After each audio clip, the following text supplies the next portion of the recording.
Grábenos, por favor, don David. Mire, ayer ya se lo adelantaba, por supuesto, hizo un programa muy a fondo de esto mi compañero y amigo Vicente Serrano, pero creo que vale la pena rescatar, retomar el tema para que usted esté enterado si no tuvo la oportunidad de ver Sin Censura Nocturno. Y esto se debe a que pues muchos de ustedes que nos ven y nos escuchan son como don David y como yo. No somos pájaros nocturnos, somos pájaros madrugadores, ¿no? Y a las 8 de la noche ya andamos pues más fumigados que arañitas, pero eh, afortunadamente ayer la Suprema Corte de Justicia, y decir la Suprema Corte de Justicia es mucho, ¿eh? Pero se mantuvo en la Suprema Corte de Justicia, se mantuvo vigente la ley de la industria eléctrica.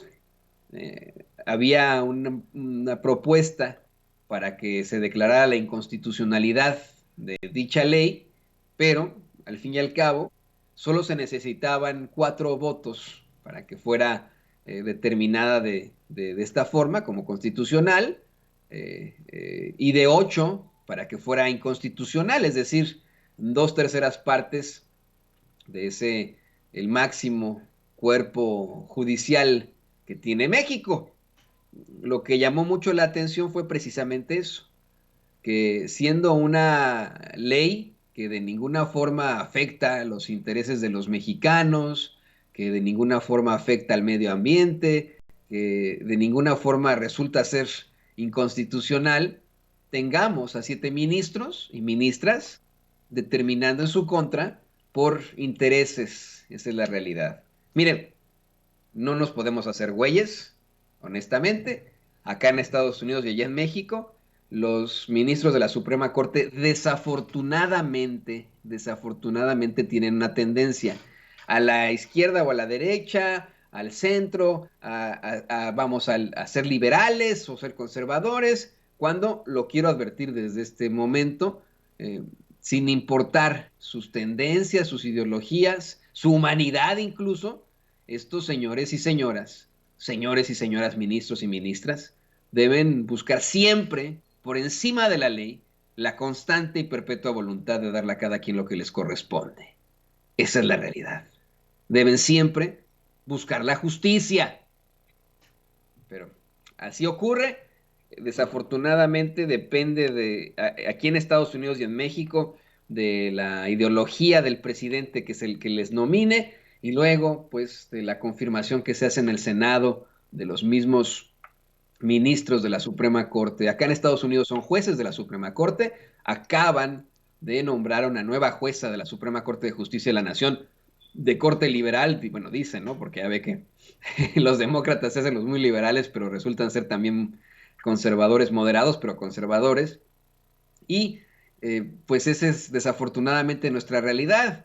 No estamos teniendo ministros y ministras que en estricto sentido estén luchando por la justicia. Esa es, en mi opinión, esa es la realidad, desafortunadamente, de esta subjetividad que existe en el mundo. ¿Se vale? Sí. ¿Está bien? No, no. Es el mundo del ser y del deber ser. ¿Debe de ser así? Pues no, pero es, ¿no? Y le decía, pues ayer se mantiene vigente la ley de la industria eléctrica. Los que votan a favor de que sea constitucional son los ministros Arturo Saldívar, Lelo de la Rea, Loreta Ortiz, Alf, Yasmín Esquivel Moza y Alfredo Gutiérrez Ortiz Mena. Fíjese, Ortiz Mena, quien ayer la profesora Guadalupe Correa nos decía, es, podría tener algún conflicto de interés y podría votar en contra. Qué interesante esto, ¿no? No votó en contra, votó a favor.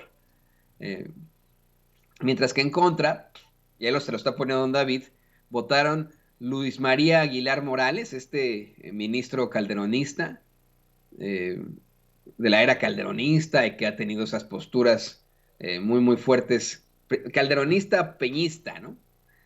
También Jorge Mario Pardo Rebolledo, Alberto Pérez Dayán, Javier Lainez Potisek, Norma Lucía Piña Hernández, quien también ha tenido una serie de determinaciones muy claras de la ultraderecha mexicana, Juan Luis González Alcántara Carrancá y Ana Margarita Ríos Farjat.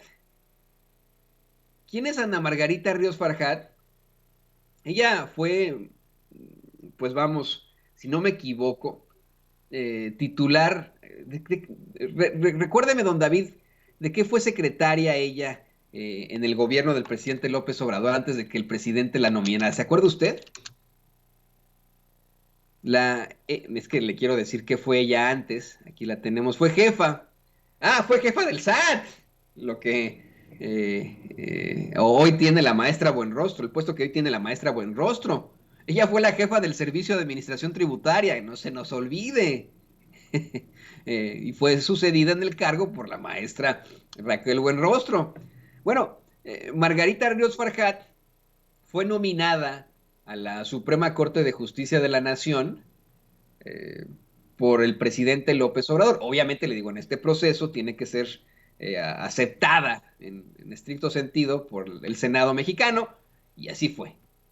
Margarita Ríos Farjat, desde que puso un pie en la Suprema Corte de Justicia de la Nación, ha tenido determinaciones muy distintas a la ideología del movimiento del presidente López Obrador, pero muy, muy distintas en temas no solamente políticos, sino también pues controvertidos, como el uso de la marihuana, ¿no? Por ejemplo, etcétera. Ha resultado ser, vamos, extremadamente conservadora.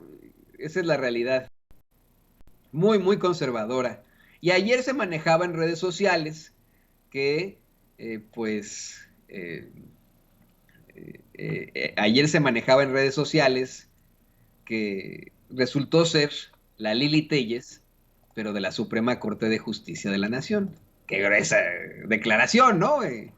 Qué fuerte, qué fuerte, qué fuerte. Déjeme ver, estoy buscando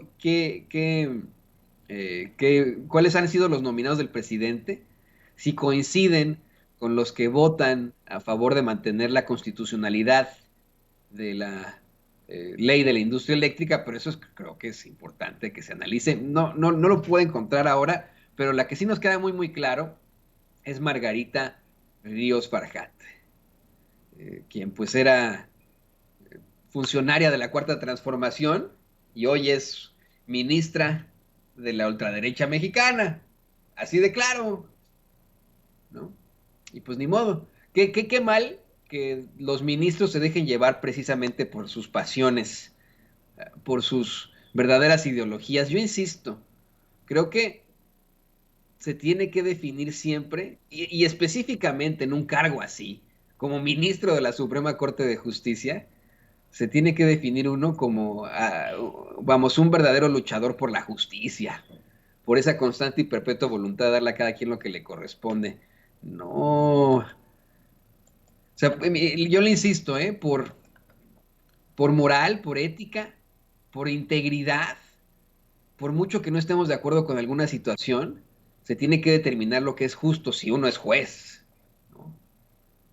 Pero bueno, ya, la realidad es esa, no se alcanza la mayoría calificada para declarar inconstitucional la ley de la industria eléctrica, por lo cual continúa vigente. No consiguieron demostrar que vulneraba al medio ambiente, ya saben, ¿no? Esto que planteaba la ministra Piña. No, pues no se pudo y pues se quedaron en esas, así de sencillo. Y vámonos a más